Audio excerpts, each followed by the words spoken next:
ምን ተፈጥሮ ነው አቶ ፈቀደ? ዮሴፍ እኔም ያሳዝነኛል። በተጠጋ ቁጥር አባቱን ቢያገኘው እንደ እሳት ራት ነው። በቃ ይሞታል ይሄ ልጅ። ወርቁም ቤተሰብ ሲያገኝ ሌላ ችግር ነው። ከወርቁ ቤተሰብ ደግሞ ትንሽ ቀረብ ያለ ቤተሰብ ሲያገኝ ሌላ ችግር ይከሰታል። ወደ አባቱ በተጠጋ ቁጥር አሁን ለእናንተ አይታወቃችሁም። ይሄኔ በሱ በኩል ስንት ቤተሰብ ይጎዳል። እዛ ያለው የኛ የወርቁ ቤተሰብ መሆናችን ከታወቀ ራሱ ቀላል አይደለም። ይሄ ልዑልም ባለው እንግዲህ የኛው ልጅ አሁን በዚህ የሚለፋው የሚደክመው ለሱም በጣም ከባድ ነው። ለልዑል ይሄንን ነገር መንገር፣ ይሄን ምክር መስጠት፣ ከአሁን ከሚሄድበት መንገድ ማስቆም ለኔ ግዴታዬ ነው። ምክንያቱም ስጋዬ ነው፣ ኃላፊነት አለብኝ። አባቱን እንደካድኩት እሱንም እንደመካድ ነው ራሴንም ቆጥረው። ወደኛ ወደ ቤተሰብ ይመጣል። ወደ ዋናዎቹ ወደኛ ይመጣል። ሀብት የለም አይደለም፣ ሀብት አለ።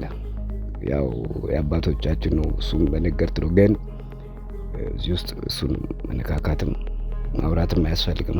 ያሉኝ ደግሞ ያሉት እርሶ እንግዲህ አጎቴ ነው አቶ ወርቁ አጎቴ ነው ወይም ደግሞ የእናቴ ወንድም ነው ያሉኝ። የተወለዱትንም መጠበቅ ለዚህ ነው። እኔም የልዑል ጉዳይ ስላሳሰበኝ ያው እሱም ቢሆን ስጋዬ ሊሆን ነው እንግዲህ። አሁን ታዲያ ይሄንን ጉዳይ ምንድነው የሚሉት? ወርቁ እውነት በህይወት አለው እንደተባለው? የወርቁ የቅርብ ዘመድ መሆኔንም ለሰው አልናገርም። እንደ ቀልድ ተስማምቶ የሚኖር አይደለም። በትንሽ ምክንያት ነው እርስ በራሱ ሲበላላ የኖረው። የጣዖት አምልኮም አለ፣ መናፍስት አለ። በየቤቱ በዘር ማንዘር የሚመጣ መንፈስ አምልኮ አለ። ያም ልዩነት አለው። መሬቱን ንብረቱን መጠበቅ ነው። ደግሞ እንግዲህ ሲወርድ ሲዋረድ የመጣውን ሀብት መጠበቅ ነው። አሉ ሲባሉ በህይወት የሉም፣ አረ የሉም ሞተዋል ይባላል። ደግሞ ከሆነ ጊዜ በኋላ በህይወት ይገኛሉ። ይሄ ከማንነት ጥያቄና መልስ ባለፈ ጉዳዩ እዚህ መሀል ሰውም ሊጎዳ ይችላል። ወደ ወርቁ እየተጠጋ በሄደ ቁጥር ለዚህ ለልዑል ለሚባለው ልጅ በጣም አደገኛ ነው ለህይወቱም። አሁን በሞትና በህይወት መካከል ነው ልጁ ፍለጋውን እያደረገ ያለው። በቃ የራሱን ህይወት ይኖር ለጊዜው። እስከዛሬም ዝም ብሎ ኖሯል። አይቀርብ ብዙ እንዲህ ነኝ አይበል። ወርቁ ቤተሰብ መሆኑ ለመሆኑ ለሱ ምን ይጠቅመዋል? ሞት ነው የሚያመጣበት። አቶ ፈቀደ በህይወት አሉ?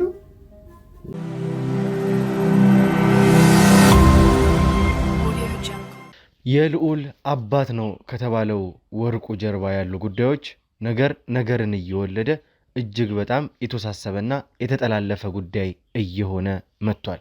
ሰላም ጤና ፍቅር ለእናንተ ይሁን ውድ የሀገሬ ልጆች፣ ከሀገር ውስጥም ከሀገር ውጭ መሆናችሁ ይህንን ሾው የምትከታተሉ በሙሉ ሰላማችሁ እጅግ ብዝት ይበልልኝ።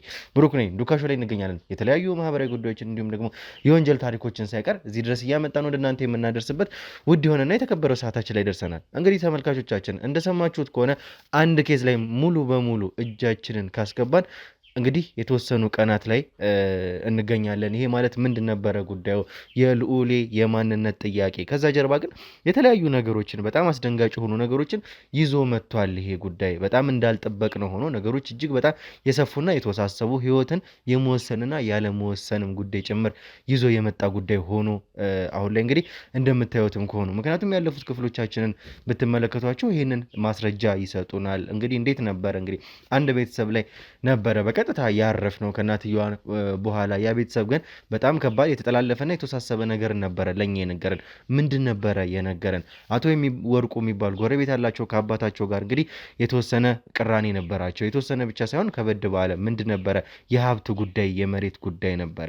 ያ መሬት የያዘው ከፍተኛ የሆነ ሀብት ነበረ። ከዛ በኋላ እንግዲህ ነገሮች ግን እየተወሳሰቡ መጡ። ስለ አባታቸው ሞት፣ ስለ ቤተሰቦቻቸው ሁሉ ነገሩን። መቅደስ የተባለች ሴት ስለ አባቷ ስትነግረን የነገረችንን፣ ዮሴፍ የተባለ ባለቤቷ ደግሞ እንግዲህ ስለዚህ ጉዳይ ሲነግረን ደግሞ የነገረንን ከዛ በተጨማሪ ደግሞ ዶክተር ነው ተብሎ በቦታው የያዝነው ደረጀ የተባለው ግለሰብ ስናገኘው ደግሞ የነገረንን እነዚህን ሁሉ የነገሩንን ነገሮች በሙሉ ለእናንተ አቅርበንላችኋል። እዚህ ጀርባ ግን ከባድ የተወሳሰበ የተጠላለፈ ጉዳይ እንዳለ ለማወቅ እንግዲህ በጣም ግልጽ የሆነ ጉዳይ ነው። አባትየው በዛን ቀን እንግዲህ ተመርዘው የምግብ መመረዝ ተብሎ ማታ ሆስፒታል ላይ እንደገቡ ከዛ በኋላ የተፈጠረው እንግዲህ ጠዋት ላይ እንዳረፉ ይህንን ደግሞ ያደረገው በእለቱ ሲገቡ መርፌ በቀጥታ የወጋቸው ማን ነበረ ቢባል ደረጀ የተባለ ዶክተር የተባለ እኛ የያዝነው የገሉን ፋርማሲ ከፍቶ ያለ ሰው ነው። ከዛስ ማን ነው ይዞ የመጣው ሲባል መቅደስ። እንግዲህ ይህንን ሁሉ ሰምታችኋል። ይህንን ሁሉ እንግዲህ ስትመለከቱ ደግሞ ከዛ በኋላ የዛን ዕለት ዮሴፍ የተባለ ዶክተር ዮሴፍ የተባለ የመቅደስ ባለቤት ደግሞ እንግዲህ ደረጀን ወደ ቤት ሂድ እንዳለው አባትየው ከገቡ በኋላ እንግዲህ ወደ ቤት ሂድ ብሎ ኬዙን እኔ እንግዲህ ሶልቭ አድርጓለሁ እንዳለው እያንዳንዱን ነገር ተመልክታችሁት ነበረ። ከዛ በኋላ እንግዲህ ያደረግነውን ቃለ መጠይቅ ደግሞ ስትመለከቱ የተለያየ ነገር የሚጣረስ ነገር የተጠላለፈ የተወሳሰበ ነገር ነበረ እየነገሩን የነበረው እነዚህ ሰዎች። ያ ማለት እንግዲህ የሆነ ነገር እዚህ ቤተሰብ ውስጥ አለ። እዚህ ቤተሰብ ላይ እንግዲህ የሆነ ጉዳይ እንዳለ እንግዲህ ማንም መገመት የሚችለው ጉዳይ ነው። በጣም የሚያሳስበን ጉዳይ ነው። ይሄ ጉዳይ ቀላል ጉዳይ አይደለም። የልዑልን ሕይወት የሚወስን ጉዳይ ነው። እናትየዋም የፈሩበት ምክንያት ይሄ ምክንያት ነበረ፣ ሌላ ምክንያት አልነበረም።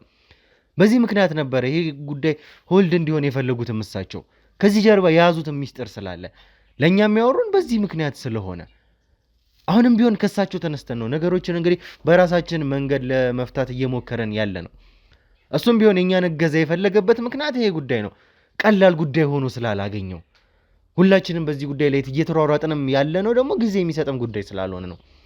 የተጠላለፉ ነገሮችም ስላሉ ዛሬ እንግዲህ እንደምትመለከቱት ውድ ተመልካቾቻችን ወዴት ሄደናል? ከአዲስ አበባ ወጣ ብለን ወደ ክፍለ ሀገር ሄደናል። በዚሁ ጉዳይ ላይ እንግዲህ ድንገት አንድ ሰው ወደኛ አንድ ጥቆማ መጣና በዛ ምክንያት እንግዲህ ወደዛ ልንሄድ ይችላል። እንዴት ነው ልንሄድ የቻልንበት የሚለውን እንግዲህ ከቪዲዮ የምታዩት ይሆናል። ነገር ግን ከዛ በፊት ግን የሄድንበት ምክንያት እዚህ ጉዳይ ላይ አንድ የሚያውቅ ሰው ተገኝቷል ተብሎ ነው። ከአቶ ወርቁ ከተባለው ግለሰብ ጋር ወይም ደግሞ የልዑል አባት ነው ተብሎ ከመጣው ሰው ጋር እንግዲህ የቅርብ ግንኙነት የቅርብ ወዳጅነት እንዳለው ጭምር እንግዲህ ወሬ ተሰምቶ ነው። ከዛ በኋላ ነገሮችን እሱ በደንብ ያውቃቸዋል፣ አጥርቶ ብዙ ነገሮችን ይነግረናል። ስለዚህ ጉዳይ እውቀቱ አለው ተብሎ ነው እዛ ድረስ ሲሄድ ነው እና እሱን ለማግኘት በጣም ብዙ ኪሎ ሜትሮችን ነው አቋርጠን የመጣ ነው። ምንም አይነት ጊዜ ምንም አይነት ደቂቃ ለማጥፋት ስላልሞከረን ጊዜውም እንግዲህ ሁኔታውም ጊዜ የሚሰጥም ስላልሆነ በፍጥነት እዚህ ቦታ ላይ ለመድረስ ሞክረናል። በቀጥታ እንግዲህ የምናቀርብላችሁም ከቦታው ላይ ሆነን ነው። እንግዲህ ከአዲስ አበባ ወጣ ብለናል። ጥሩ ነገሮች ይፈጠራሉ፣ ብዙ መረጃዎችን እናገኛለን ብለን እንግዲህ ተስፋ እናደርጋለን። ለነገሮችም የሚጠቅመን የሚረዳን ጉዳይ ነው ብለንም እናስባለን። ለዛም ምክንያት እሱንም ስላመንበት ነው እዚህ ድረስም መተን ነገሮችን ለማጣራት ነገሮችን እርግጠኛ ለመሆን መረጃም ለመሰብሰብ ስንል ያንን ሁሉ ኪሎ ሜትር አቋርጠን የመጣ ነው። በጣም አድካሚ ጊዜ ነበር ያሳለፍነው። ብዙ እንግዲህ የድካም ስሜቶች ሊኖሩ ይችላሉ። እሱን ታግሳችሁ እስከ መጨረሻ ድረስ እንግዲህ እንድታዳምጡን ስንል በአክብሮት በፍቅር እናንተን እንጠይቃለን። ውድ ተመልካቾቻችን እስከ መጨረሻው ድረስ አብራችሁን ቆዩ። አብራችሁን ስትቆዩ ደግሞ ላይክ፣ ሼር፣ ሰብስክራይብ ማድረግ እንዳይረሳ። ተመልሰን እንገናኛለን። ብሩክ ነኝ። ዱካሾ ላይ እንገኛለን። መልካም ቆይታ።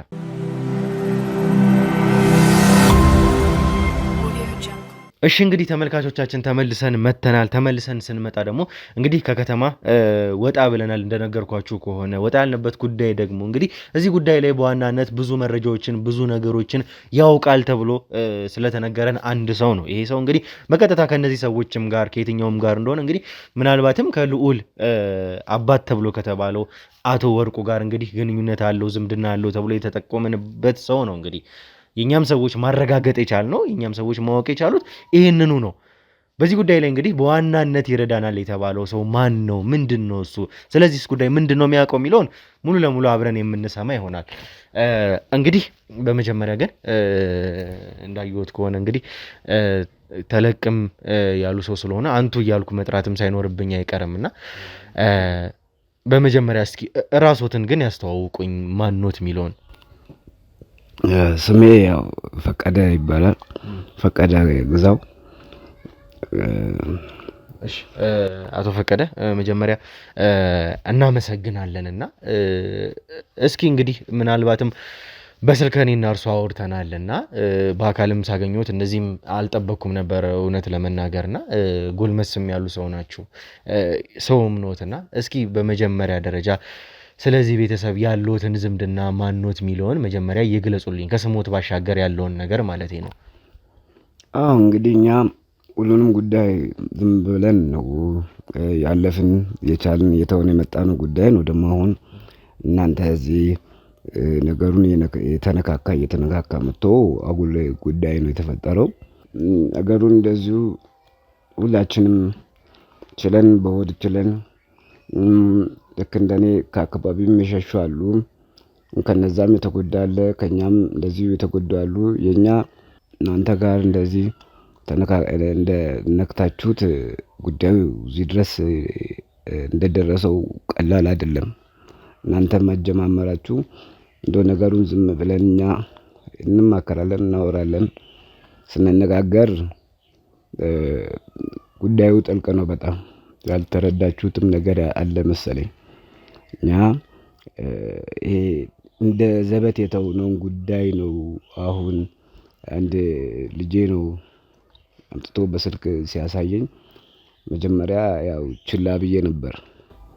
እኛ በፊት እንደነበረው በእኛና በእነሱ መካከል ያለውን ግጭት ብቻ ያው አሁንም አንዳንዴ ይነሳል ግጭቱ፣ አንዳንዴ ከስማል። እንደዛ መስሎኝ ነበር። ጉዳዩን ሳየው ግን በጣም የማይደፈረውን ነው እናንተ የነካችሁት የገባችሁበት። ጉዳዩ እንግዲህ እንደሚያውቁትም እርሶ ምናልባትም አይቼዋለሁም ስላሉኝ አንድ ልጅ አሳይቶኛልም ሲሉኝ ስለሰማሁ ከኔ ጋርም የሆነ ነገር አውርተን ነበረ በስልክም ጭምር። ከዛ በተጨማሪ ግን መጀመሪያ ስንነሳ የነበረበት መንገድ እንግዲህ የማንነት ጥያቄ ነበረ። ቀላሉ በቀላል ጉዳይ የሚፈታ ነገር ነው ብለን ነበር ያሰብነው መጀመሪያ። እኛ ይሄ ያልኩ እንደ ዘበት መስሎኛል። በቃ ዝም ብሎ ግጭቱን ማንሳት እንደ ወሬ ማና ነገር መስሎኝ ነበረ። ግን ጠልቄ ሳየው እናንተም ልተውት የማትችሉት ጉዳይ እንደሆነ አወቅን። ምክንያቱም እንዳልከው ነው፣ አሁን ከማንነት ጋር ይያያዛል። ዝም ብሎ ጉዳይ አይደለም። እንደው እንዲሆነ እንዲተፈናቀለ እንደዚህ ተጎዱ እነዛ ተጣሉ ብቻ አይደለም። አሁን እኔም ወድጄ አይደለም ይሄን ጉዳይ ውስጥ እንዴት ነው ነገሩን ከመሰረቱ ማወቅ አለባቸው ሁሉም ሰው ብዬ ነው ወደዚህ ጉዳይ የገባሁት። ጉዳይ ዋዛ አይደለም።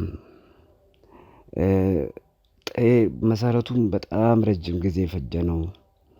እነዚህ ነገሮች መነካካት ዝም ብሎ ቀልድ ነገር አይደለም ብዬ እንደው እንደ ዘበትም ልተወው ነበረ። እንደዚሁ ስንማከር በደንብ ቪዲዮዋችሁንም ሳይ ይሄ ከማንነት ጥያቄና መልስ ባለፈ ጉዳዩ እዚህ መሃል ሰውም ሊጎዳ ይችላል። በዋነኛነት ይሄ ልጅ ጉዳዩ ወደ ወርቁ ነው አባቱ፣ ወርቁ አይደለም አባቱ የሚል እንደው ዝም ብሎ ጥያቄ ይመስላል። እሱ ደረስኩ ብሎ የሄደበትን መንገድ ርቀቱን እንደ አንድ ወጣት ማንነቱን ለማወቅ እንደሚፈልግ፣ እውነታውን ወላጅ አባቱን ማን እንደሆነ ለማወቅ እንደሚፈልግ ወጣት መጣሩ፣ መልፋቱ፣ መድከሙ፣ ፍለጋ ውስጥ መባዘኑ ትክክል ነው። ግን አሁን እናንተም ማስተዋል ያለባችሁ እሱም ማወቅ ያለበት እኔ እንደውም አገኘው ለሱ ነው በቃ መምከር የፈለግኩት የነበረው። ልጁ ተጠግቶ አባቴን አገኘው እያለ በሄደ ቁጥር ወርቁን አባቴ የወርቁ አባትነት እንግዲህ ለሱ አባቱ ነው አይደለም የሚለውን ለማወቅ ዝም ብሎ እንዲህ እንደሚወራው አይደለም ብላችሁ የተጨቃጨቃችሁትን ቪዲዮ የእሱን ፍለጋ ሁሉ በደንብ ነው ያየሁት። እሱ አይደለም ጉዳዩ እና እሱ ግን ወርቁን ለማግኘት በጣረው ልክ እሱን ፍለጋ በተጠጋ ቁጥር ወርቁን ቤተሰብ ሲያገኝ ሌላ ችግር ነው። ከወርቁ ቤተሰብ ደግሞ ትንሽ ቀረብ ያለ ቤተሰብ ሲያገኝ ሌላ ችግር ይከሰታል። እንደገና ከቀረብ ካለው ቤተሰብ ወደ ወርቁ እየተጠጋ በሄደ ቁጥር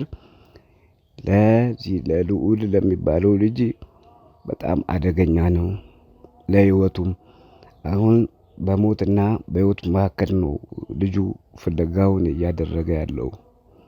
ወደ አባቱ በተጠጋ ቁጥር አሁን ለእናንተ አይታወቃችሁም። ይሄኔ በሱ በኩል ስንት ቤተሰብ ይጎዳል እዛ ያለው። አሁንም ቢሆን እኮ እኛ ነገሮችን ሚስጥር ለማድረግ በእርሶም አግባብ እንግዲህ ያሉትን ነገሮች ደብቀው ተሸሽገው ያሉት እርሶ ኖት እና እንግዲህ ከምን አንጻር ነው የሚለውን ከራሶት አንደበት እንሰማለን። ነገሮችንም እኛም እንግዲህ ተደብቀን ነገሮችን ለእርሶም ፕራይቬቶትን ጠብቀን ሴፍ እንድትሆኑ ወይም ደግሞ እርሶ ሴፍ እንዲሆኑ አድርገን እዚህ ድረስ የመጣ ነው በዚህ ምክንያት ነው። ምክንያቱም ግን ከራሱ እንሰማለን በመጀመሪያም ደረጃ እና እንዳሉት ያሉትን ነገሮች እኛም ገብተን እዚህም ደረጃ የደረስንበት እስከ ሞትም የሚያደርስ ከሆነ ያንን ሁሉ ለመቀበል ዝግጁ ሆነን ሙሉ በሙሉ እዚህ ጉዳይ ውስጥ የገባ ነው በዚህ ምክንያት ነው። ምንም የምንፈራው ወደኋላ የምንልበትም ጉዳይ ስላልሆነ ነው። አሁን ግን ለዛ ነው ምሎት አሁን አንዴ ገብተንበታል። እንግዲህ እዚህ ጉዳይ ውስጥ ወደኋላ የምንልበት የምንመለስበትም ጉዳይ አይደለም። ቀላል አይደለም። በእናንተ ቀላል እንዳልሆነ ስላወቅን ነው። ስሩ መሰረቱን ነው ማወቅ መጀመሪያ። አሁን የዚህ እሱ እናንተ ፈለጋችሁ ሄዳችሁ ወርቁ ጋር ብትጠጉ የዚህ ልጅ ቤተሰብ ዘመድ በሩቅ እሱ ማያውቃቸው አሉ። ይህን ባደረጋችሁ ልክ በቀረባችሁ ልክ እነዛ ክፉዎች ናቸው። የእሱ የሆነ እሱ ማያውቃቸው የእሱ ዘመዶች እየተመቱ የሞቱ ይሆናል። ይህንን ማስተዋል አለባችሁ። ከአንዱ ቦታ ወደዚህ ሄደ እያለ እየቀረበ ወደ ዘመድ ወደ ቤተሰብ እየቀረበ በመጣ ቁጥር በሱ ወገን የዚህ ልጅ የራሱ ወገን እሱ ማያውቃቸው እዛ የሚደርስባቸውን በደል አላወቃችሁ። ሄዶ ሄዶ እሱ ወደ ወርቁ ቢጠጋ ቀጥታ ይገናኝ ቤተሰብ የቅርብ እየተባለ ሲጠጋ ቤተሰቡ ነው አደጋ ላይ የሚወድቀው። ቀጥሎ ልጁ ራሱ ነው አደጋ ላይ የሚወድቀው። እና እናንተ እንዴት ደፈራችሁ ይህንን ጉዳይ? ምክንያቱም ከበፊት ጀምሮ ነው ይሄ ዘመናት ያሳለፈ ጉዳይ ነው። ቤተሰብ እዛ ይጨርሳል። እኔ ራሴን ደብቄ ነው ያለሁት። ለምሳሌ ዛሬ አይደለም የወጣሁት ቆይቻለሁ። እና የት እንዳለው የወርቁ የቅርብ ዘመድ መሆኔንም ለሰው አልናገርም። እኛም እኮ አሁን በዛ ምክንያት ነው እንደዚህ እያደረገን ያለ ነው። ብዙ ነገሮችን እየሸፋፈኑ ብዙ ምስጢሮችን እናንተ ሚስጥር እያደረጋችሁ ስላላችሁት ነው። እኛ በቻልነው አቅም ወደ እውነቱ ለመጠጋት እየሞከረን ያለ ነው። ብዙ ነገር ለዛም ነው እኮ ሞት ነው እየሸሸን ያለ ነው። በየጊዜው ነው ጦርነት ያለው። በየጊዜው ነው እርስ በርስ ያጎሳ ከኛ ጋር እንደዚሁ እንደ ቀልድ ከበፊት ጀምሮ የድሮ ታሪክ ነው። እንደ ቀልድ ተስማምቶ የሚኖር አይደለም። በትንሽ ምክንያት ነው እርስ በራሱ ሲበላላ የኖረው። ግማሹ የጠፋ ግማሹ እዛ እየታገለ እኛ በቅርበት ነው እንግዲህ የመጡት። ኋላ ላይ እንግዲህ መተው ዙሪያችንን ከበው ቁጭ ባሉበት እንደው እንደ ኖሮ ባሉበት ነው እንደገና ተመልሶ ደግሞ የሆነ ነገር ይነሳል። ያው የጎሳው ግጭት ይመጣል እንግዲህ እንደተለመደው። በዛ ምክንያት ስንት ቤተሰብ እኛ አልቋል። ስንት ዘመድ አዝማዶቻችን አልቋል። ግማሹ ቤቱ ተቃጥሎበታል። እኔ ፈጣሪ ረድቶኝ ነው አምልጬ የወጣሁት። እንዴት እንደወጣሁም እኔ ነኝ የማውቀው። እኔ ብቻ አይደለሁም ሌሎቹም እንደዚሁ። እኔ ፈጣሪ ረዳኝ አልኩ። ሌላ መንገድ ላይ ወድቆ የቀረ ያለ እኔ አንድ ገበሬ ነው ረድቶኝ ፈጣሪ ውስጠው እሱ ነው ቤቱ አቆይቶኝ። እዛው ላያችን ላይ ነው ቤት የተቃጠለው። ሰውነቴ አንድ አልነበረም። ተንከባክቦኝ ምን ብሎኝ ነው ኋላ ላይ ፈጣሪ ውስጠው እኛ እንግዲህ አሁን ያለሁበት አለው። አሁን እንኳን እንደዚህ አይነት ጉዳይ ተነስቶ እንደዚህ የሚያቀራርብ እንደዚህ ፊት ለፊት አምጥቶ የሚያጋጭ ጉዳይ ተነስቶ ቀርቶ እንደዚሁም እርስ በርስ ሰበብ ነው የሚፈልገው ለመተራረድ፣ ለመተላለቅ፣ አንዱ ቤት የአንዱ ቤት ሊያቃጥል። ይሄ ደግሞ የቆየ ታሪክ ነው። በጣም ሚስጥሩ ብዙ ነው። ይሄንንም መሰረቱንም ማወቅ አለባችሁ እናንተ ማለቴ ነው። እና እናንተ ልክ ናችሁ። ጨንቋችኋል። ጉዳዩን በደንብ ፈትፈታችሁን ማወቅ ፈልጋችኋል። ልጁም ወላጅ አባቱን አግኝቶ እርፍ ቢል ይፈልጋል።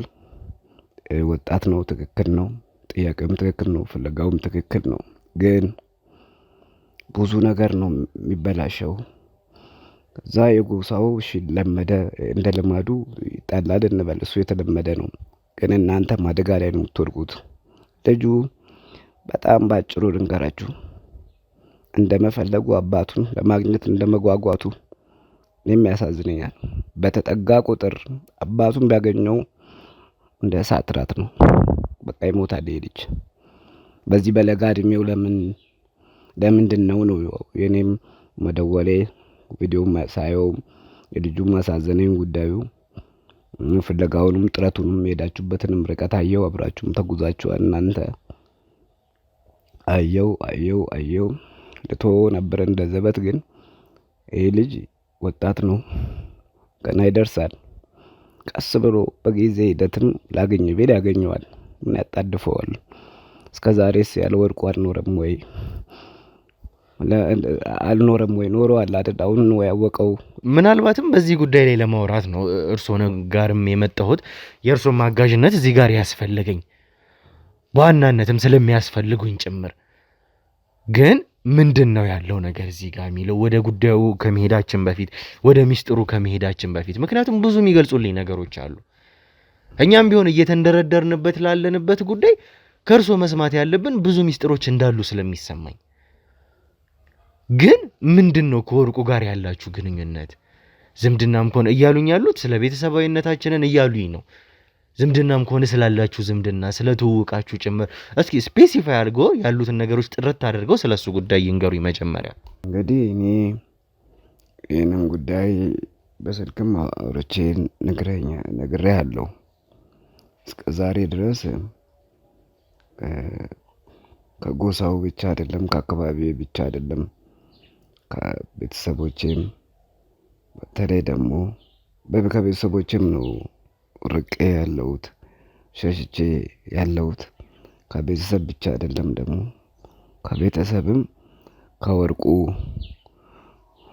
ርቄ ነው ያለሁት። የወርቁን መራቅ ያለብኝ ሰው አልነበርኩም። እንደ ቅርበት እንደ ዝምድናችን ስጋንን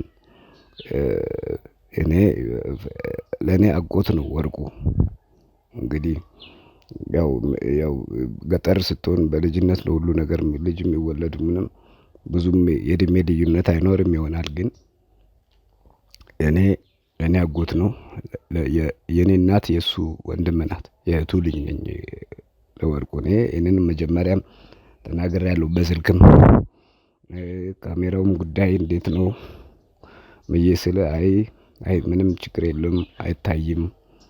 እሱን ቃል ገብቼ ልዎታለሁ። በስልክም በምናወራበት ጊዜ እንግዲህ ስለ እርሶም ሙሉ መረጃ እንደምንሸፍን፣ ከዛ በኋላ እንግዲህ ሴፍ ለማድረግም የተቻለኝም በሙሉ እንደማደርገውም ጭምር ነግሬዎታለሁ፣ ቃል ገብቼ ልዎታለሁ።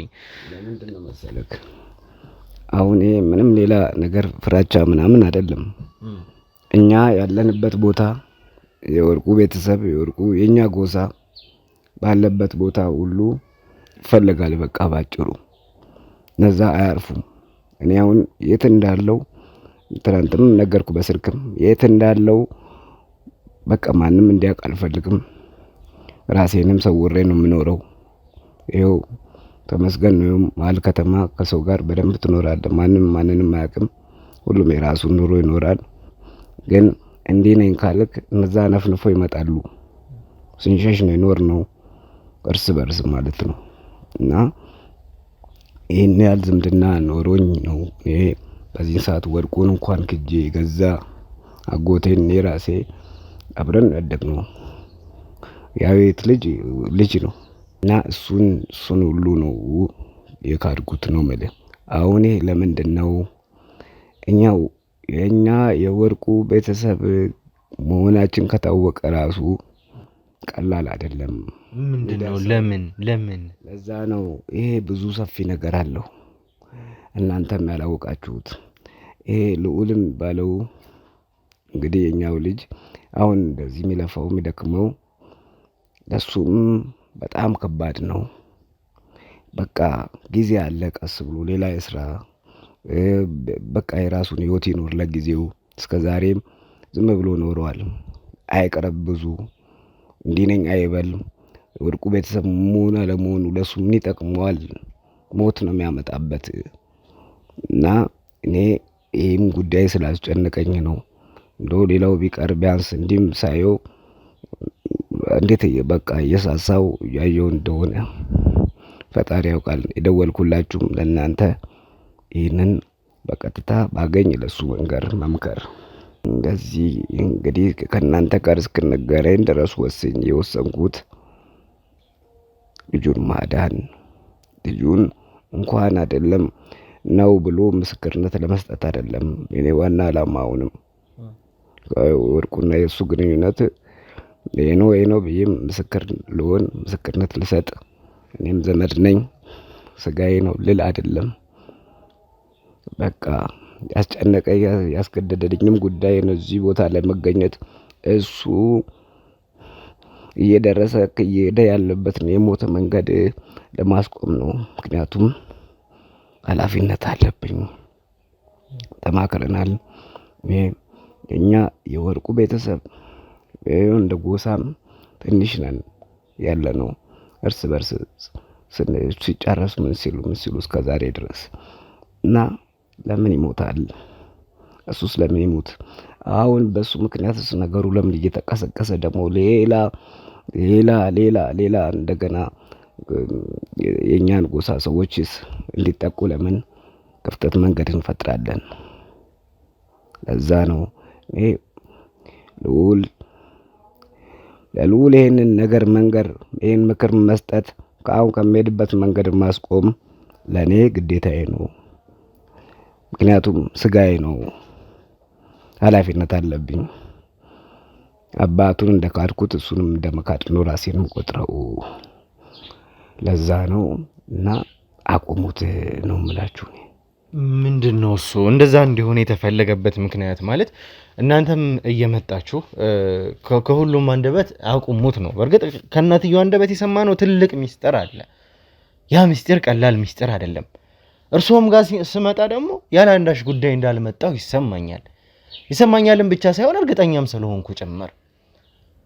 እንደዛ ሊሉ የቻሉበትን ምክንያት ስለሚያውቁት ነገር አሁን እርሶ ወርቁ እንግዲህ የእናቴ ወንድም ነው ወይም ደግሞ ለኔ አጎቴ ነው እያሉኝ ነው አይደለ? ስለዚህ ቤተሰቦት ነው፣ በደንብ ያውቁታል፣ ወርቁን በደንብ ትተዋወቃላችሁ ማለት ነው።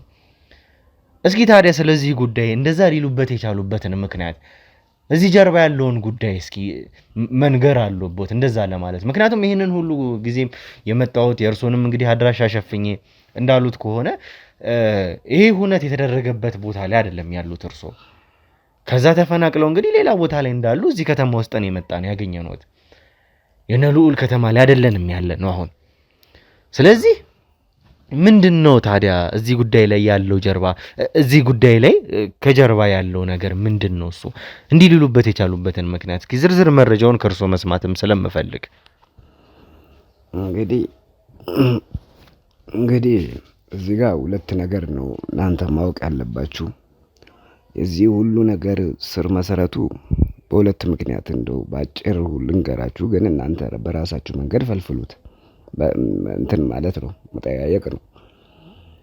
አንደኛ እኛ ሴምራ ነን። እንግዲህ ሴምራ እና አሞቴ ከበፊት ጀምሮ ግጭት ውስጥ የገባበት ምክንያት እኛም በወፍ በረር ምንድነው እሱ በጣም ከባድ ነው። እሱን ነው ሁለት ነገር ምልክ እነ ወርቁ ጎሳዎች ጋር የተቃረነው ጎሳ ነው አሁን የጠቀሱልኝ፣ የነሱን ስም ነው። አሁን እኛ ወርቁ የኛ ነው፣ ሴምራ ነን እኛ ሴምራዎች ነን። ከድሮም ጀምሮ መሬቱም ንብረቱም ከብቱም እርሻው ምኑም በደንብ በሙላት ያለበት ነው። ሴምራ ይታወቃል። ይሄ የተከበረ እንትን ነው፣ ጎሳ ነው። ከድሮም ጀምሮ ከጥንት ከአባቶቻችን ጀምሮ የነ አሞቴ እንግዲህ ሁለቱም እነሱም እኛንን የተከበርን ነን የሚሉ ናቸው በራሳቸው። እነሱም ራሳቸው ኩራት አላቸው። ያ እንግዲህ ከጥንት ጀምሮ ከአባቶቻችን ከቅድመ አያቶቻችን ጀምሮ ግጭት ውስጥ ነው የኖሩት። እምነቱም እንደዚሁ ነው። እምነታችንም ሌላው ልዩነቱ እሱ ነው። ይሄ መናናቁ አንተ እኔ እበልጣለሁ የሚል ነው። ያው እኔም ትንሽ ቀለም ስለቀመስኩ ነው ይሄን ጉዳይ በደንብ ያጠናሁት የጠየቅኩትና እንጂ የኛም ሴምራም ቢሆን እምነት ያሞቴም ቢሆን እምነታቸው ያው ባዕድ አምልኮ ነው። እኔ ብዙም እዚህ ውስጥ ትንሽ ያው ቀለም ማወቁ ጥሩ የሚሆነው እሱ ነው።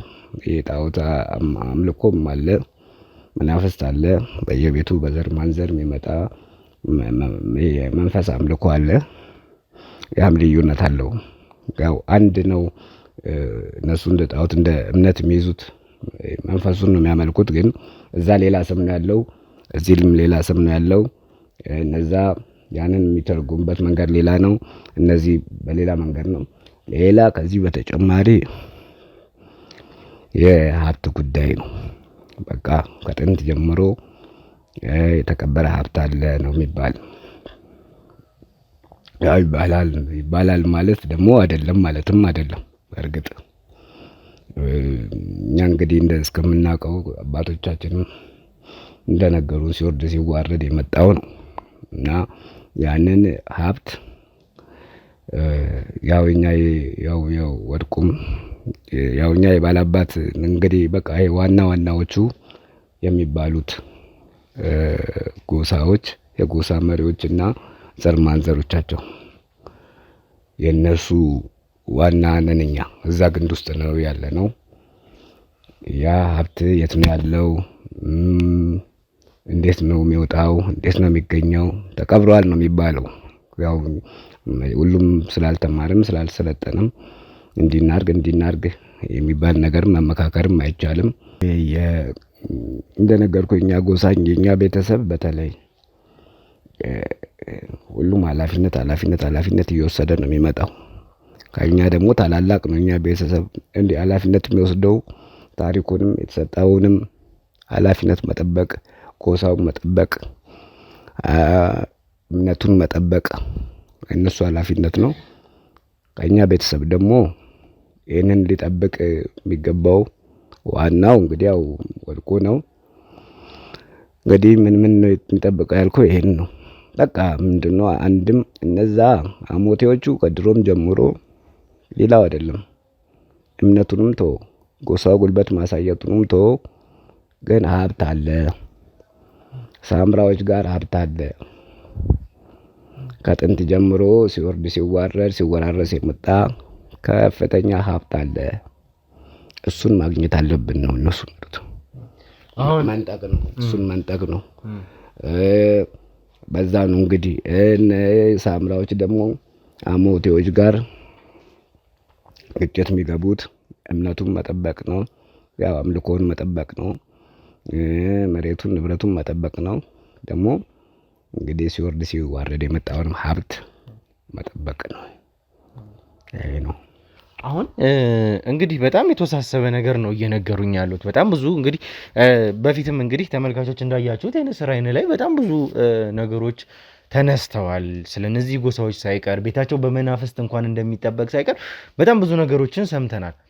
ከዛ ባሻገር ደግሞ እዚህ ጋር ሌላ ነገር ስያሜ ሁላ እንዳላቸው አሞቴ ነው ያሉኝ። አሞቴ ከዛ ሴምራ እስከዚህ ሁላ ስያሜ ራሱ እስከ መሰየም እስከኛ ምናልባትም ስፔሲፋይ ያላደረግናቸው ስሞች እንዳሉ ሆኖ ስለ ከተማው ስም ሌሎች ነገሮችን ያልገለጽናቸው እነዚህን ሁሉ ነገሮች ደግሞ እየገለጹኝ ነው። እንግዲህ ምናልባትም የንስር አይንም ሰዎች እነ ሚኪን ጨምሮ ቦታው ላይ ሄደው ያረጋገጧቸውም ጉዳዮች አሉ። እንደነገርኳችሁ ኢቭን ያ ቦታ ራሱ በመንፈስ እንደሚጠበቅ እነዚህን ሁሉ ነገሮች ሰምተናል። ስለ ጋብቻ ሁኔታቸው፣ ሰው ስለሚቀብሩበት ሁኔታቸው እነሱን ነገሮች በደንብ ሰምተናል። አሁን እርሶ ደግሞ እዚህ ጋር ያላረጋገጥናቸውን ያልሰማናቸውን እንደ አዲስ እየነገሩኝ ያሉት እነዚህን ሁሉ ነገሮች ባህል ነው። እንግዲህ አሁን ይሄ ባህል ነው፣ እምነት ነው። ለበቃ ከበፊት ጀምሮ ሲወርድ ሲዋረድ የመጣ ከጎሳም ያው ወደ ቤተሰብ ይመጣል። ወደ ዋናዎቹ ወደኛ ይመጣል። ሀብት የለም አይደለም፣ ሀብት አለ። ያው የአባቶቻችን ነው። እሱም በነገርት ነው። ግን እዚህ ውስጥ እሱን መነካካትም ማውራትም አያስፈልግም። ምክንያቱም ከአሞቴዎችም ጋር ያጋጨን ትልቁ ጉዳይ ይሄ ነገር ስለሆነ ነው አንዱ። አሁንም ቢሆን እንግዲህ ያመጣን አሁን እነዚህም ሁሉ ነገሮች ሚስጥር ሆኖ የቆዩ ናቸው። አሁን በዚህ ጉዳይ እየወጡ እየተነገሩ አሁን እኛ ጆሮም መጡ ተሰሙ እንጂ የቆዩ ሁኔታዎች ናቸው።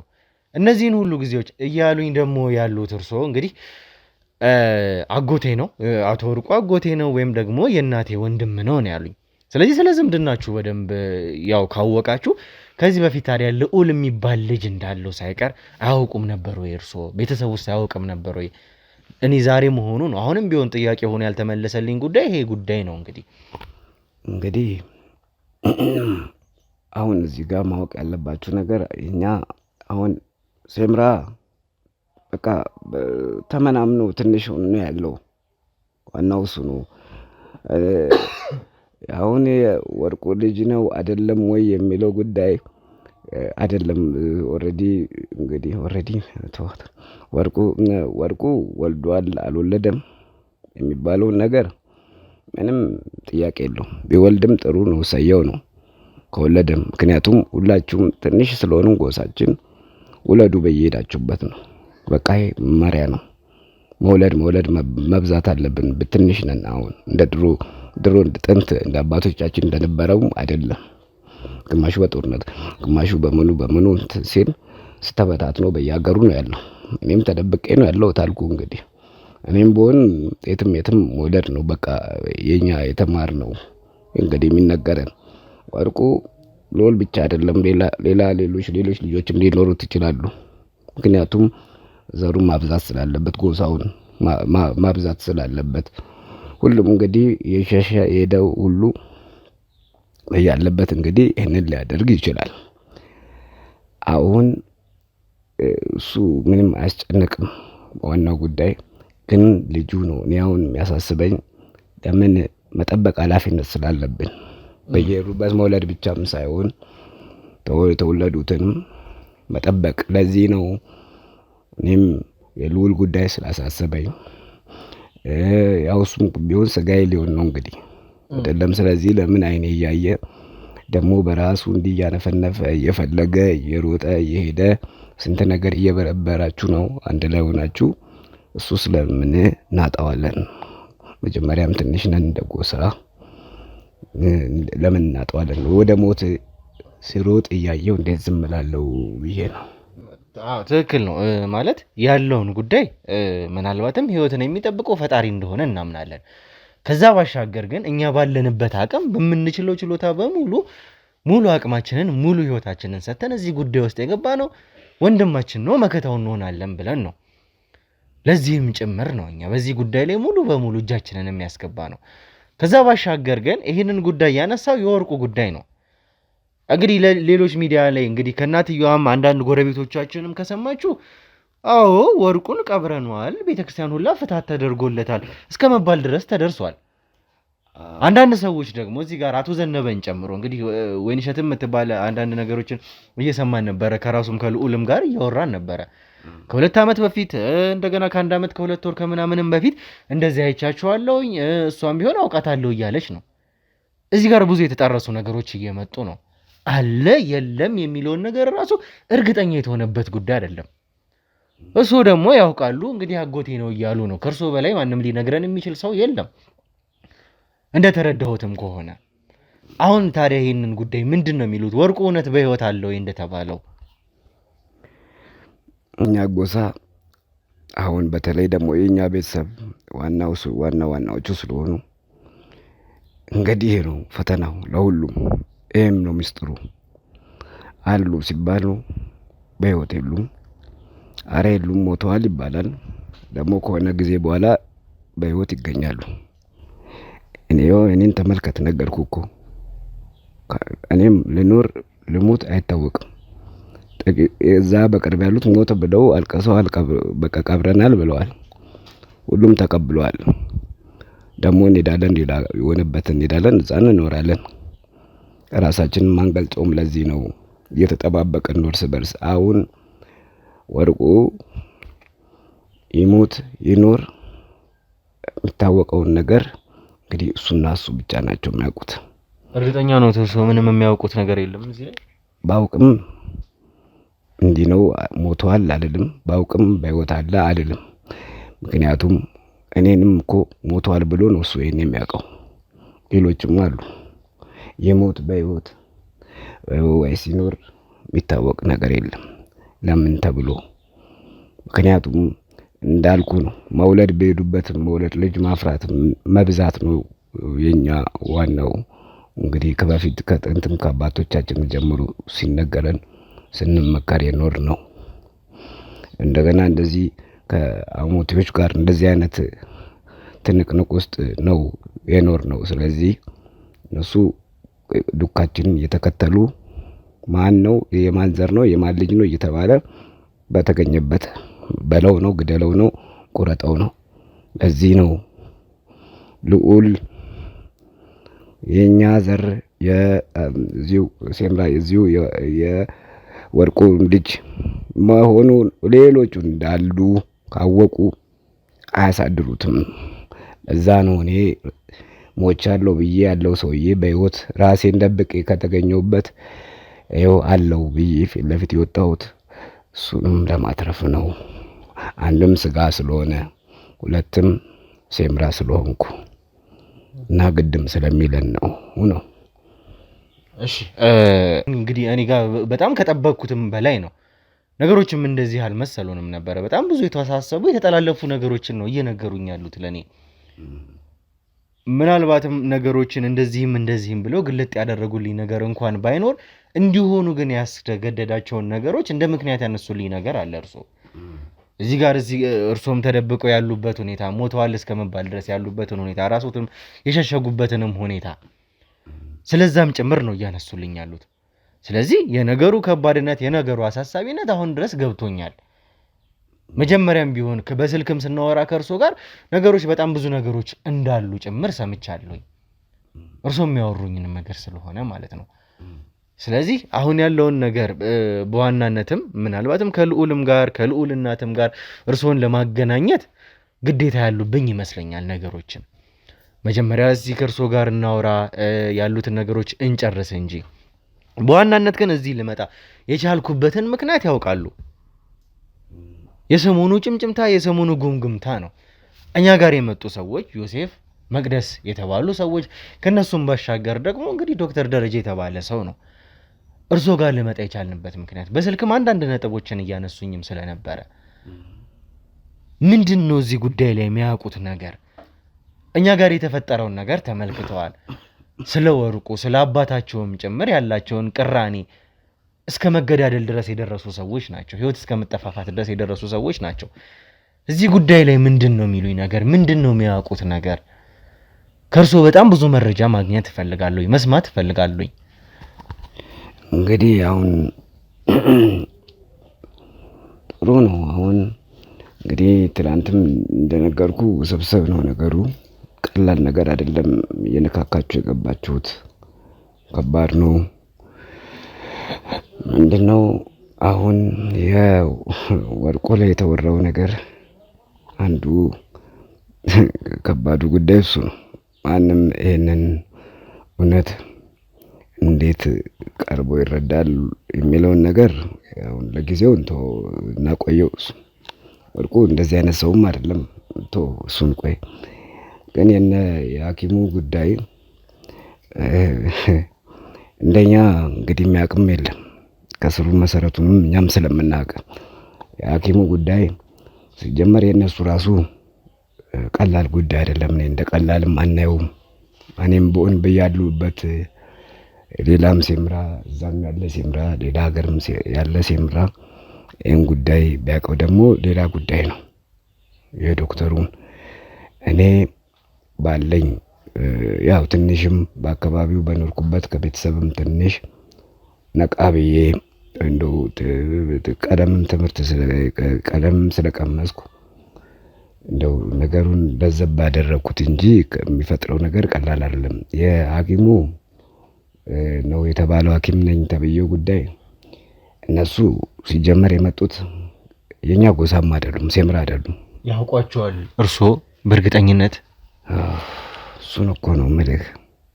እኔም ለዘብ ያልኩት እኔም ጉዳዩን እስቲ ጊዜ ይፈተዋል ብዬ ዝም ያልኩ እንጂ እሱንም ቀለም ትምህርት ጋር ትንሽ መንቃትም ነገር ባህሪ ስላለኝ ነው እንጂ እንዲቀላል አይደለም።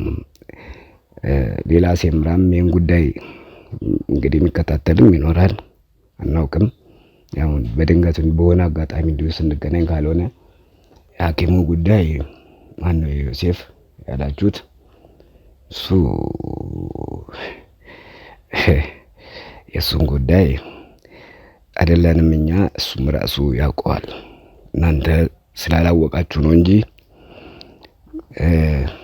አሁን ትናንትም እያወራን ነበር። በምን አሁን ነገርኩ። ትናንትም ብዬ ነበር እስቲ ይዛውና እሱን ካለ እንደውም ቁጥጥር ስር ነው ያለውም ብለሃል አይደለም? አይ ይዘናቸው መተናል። ምናልባትም ከእርሶ ደህንነት አንጻር እንደነገርኩት ቃልም ስለገባሁሎት የኛ ሰዎች ይዘዋቸው አሉ። እነሱን ግን መጀመሪያ እኔና እርሶ ከካሜራማኔ ጋር በመሆን ያለውን ነገር እናወራዎት በሚል ነው እዚህም የመጣ ነው። መጀመሪያ ይኸውልህ አሁን ለምንድን ነው መሰለህ ያልኩ እኔ እንደው ከቃል ይልቅ ከማወራ ከቃል ይልቅ በተግባር ብታየው ብዬ ነው። ያ ሐኪሙ እነዛ የአቶ ደጀን እንዳሉ በቃ የነሱ ቅርንጫፎች ናቸው። ሐኪሙም ራሱ ዮሴፍ አይደለም ያልከው እሱም ያው የነሱ አካል ነው። ከጀርባው ምን እንዳለ መነሻው የት እንደሆነ እኛ ስለምናውቅ በተለይ የኛ ቤተሰብ የኛ ዋናው የጎሳዊ መሪዎቹ ወርቁ እና ቤተሰቡ እኔን ጨምሮ ስለምናውቅ እነሱ ሲጀመር አይደለም ምን እንዳደረገ አላማው ምን እንደሆነ መነሻው ምን እንደሆነ ስለሚያውቀው እንደው በተግባር ከፈለጋችሁ ታያላችሁ። በምን ሞራል ነው እኛ ፊት ቆሞ እንደዚህ አይነት ነገር የሚያወራው? አሁን እናንተ ጋር እንደዛ ሲለፈልፍ ሲያወራ የነበረውን ነገር እስቲ ወንድ ከሆነ ይምጣና እኛ ፊት ለፊት ቆሞ ያውራ። ሲሽመደመድ ነው የምታየው። አይኔን ቀና ብሎ አያይም። የማናችንንም ስለምናውቅም ጭምር አላማቸው ምን እንደሆነ ስለምናውቅ እነሱ እያደረጉ ያሉት ምን እንደሆነ ስለምናውቅ ከኋላ ከጀርባቸው ምን እንዳለ ስለምናውቅ ማውቃችንንም ደግሞ እነሱ ስለሚያውቁት ቆሞ እኔ ፊት ለፊት አያወራም። እስቲ ና አለ በለውና እኔ አሁን እዚህ ውስጥ ገባን። ይሄ እንዳልኩ አላሳይም አልደብቅም ምን ብያለሁ። የነሱ ቅጥፈት የነሱ ዋላ ታሪክ የነሱ ወደፊት አላማ ግን አምጣው እና እዚህ ጋር ቆሞ ከኔ ጋር ያወራ ያስብለኛል። ከኛ ሐሳቦትን እንደው ቁጥጥር ስር እናንተ ቁጥጥር ስር ካለ እስቲ መጥቶ ያወራ ከኔ ፊት ለፊት ቆሞ ያወራ። አይቆምም ችሎ ሐሳቦትን አግኝቼዋለሁኝና እንደዚህም አልጠበቅንም እኛ። እዚህ ጋር ግን የተጠላለፈ ነገሮች እንዳለ ተመልካቾች እንግዲህ የለቀቅንላችሁ ቪዲዮ ላይ ተመልክታችኋል። ብዙ የተጠላለፉ የተወሳሰቡ እርስ በራሳቸው እንኳን የማይገጥሙ ብዙ ነገሮች እንዳሉ ነግረናችኋል እናንተ ራሱ። ይሄ ደግሞ ግልጽ ማሳያ ነው። አሁንም ቢሆን ግን እንደርስበታለን፣ እንደምንደርስበት ደግሞ እርግጠኛ ነን ብለን የተናገርነው ከዚህ ጀርባ ያለውን ጉዳይ ነው። እንግዲህ እርስዎ ደግሞ እያሉኝ ያሉት እንደዛ ነው። ከሳቸውም አንደበት የሰማነውም ነገር ስለሆነ አሁን እኛ እንግዲህ ከሳቸውም ጋር በስልክ አንዳንድ ነገሮችንም ስላወራን እነዚህን ወንጀለኞች ይዘናቸው መተናል። ምንድነው ከዚህ ጀርባ ያለው የሚለውን አብረን የምናይ አብረን የምንደርስበት ይሆናል። የጊዜ ጉዳይ እንጂ እኛም እንደምናረጋግጠው ነግረናችሁ ነበረ፣ እኔም እንደምደርስበት ጭምር። እንግዲህ አሁንም ቢሆን የኛ ሰዎች አሉ፣ ይዘውት መጥተዋል። አሁን ግን ለሳቸው ደህንነት ሲባል እኛ እሳቸው ጋር ነበረ የምንገኘው። አሁን እነሱን ለማምጣት ወይም ደግሞ ዮሴፍ የተባለውን ሰው ይዞ ለማምጣት እዚህ ግዴታችን ነው።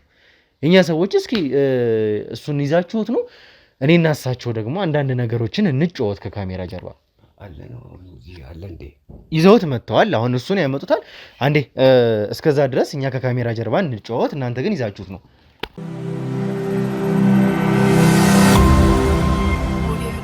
ቀጥል ነው ማተወኝ ቀጥል። አሁን እውነቱ እስከሚወጣ ድረስ አንላቀቅም። እኔ እናንተ ግባ።